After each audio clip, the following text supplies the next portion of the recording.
महाभारत में भगवान कृष्ण ने सिर्फ अर्जुन का ही विषाद खत्म नहीं किया, कर्ण को भी बहुत बड़ी सीख दी।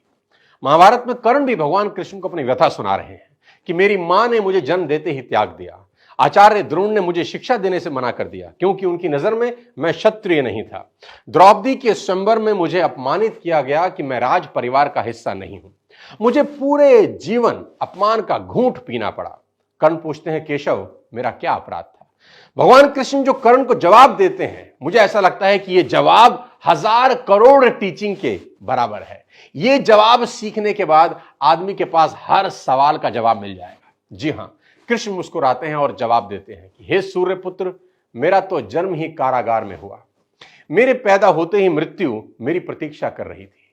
जिस रात मेरा जन्म हुआ उसी रात मेरे मां बाप से मुझे जुदा कर दिया गया और जहां पहुंचा वहां सब काम मुझे ही करने पड़े।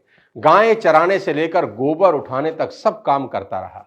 सिर्फ 2 दिन का था, मेरे ऊपर राक्षसों ने हमला कर दिया।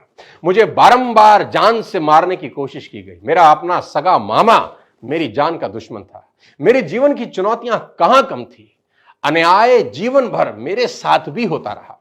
कृष्ण कर्ण को समझाते हुए बड़ी बात कह रहे हैं जो हमें सीखने की जरूरत है कि जीवन में आपका अपमान होता है, यह इंपॉर्टेंट नहीं है। इंपॉर्टेंट यह है आप उस अपमान का जवाब कैसे देते हैं। कर्ण जीवन भर अपने अतीत की कड़वाहट से भरे रहे, पर कृष्ण कभी अपने अतीत पर आरोप नहीं लगाते।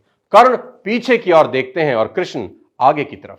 कुदरत ने दोनों के साथ अन्याय किया, पर कर्ण यह अन्याय कभी भूल नहीं पाए और कृष्ण को यह अन्याय कभी याद नहीं आया। एक ने अपने आप को क्रोध के विष से भर लिया और हीन भावना से भर लिया, और दूसरे ने स्वीकृति के अमृत से। दोनों में अगर कोई अंतर था तो वो एक्सेप्टेंस का था। कृष्ण ने हंसकर अपनी नियति स्वीकार कर ली और कर्ण कभी अपनी नियति स्वीकार नहीं कर सके, और परिणाम में कर्ण अधर्म के पक्ष में लड़ते हुए अकाल मृत्यु को प्राप्त हुए।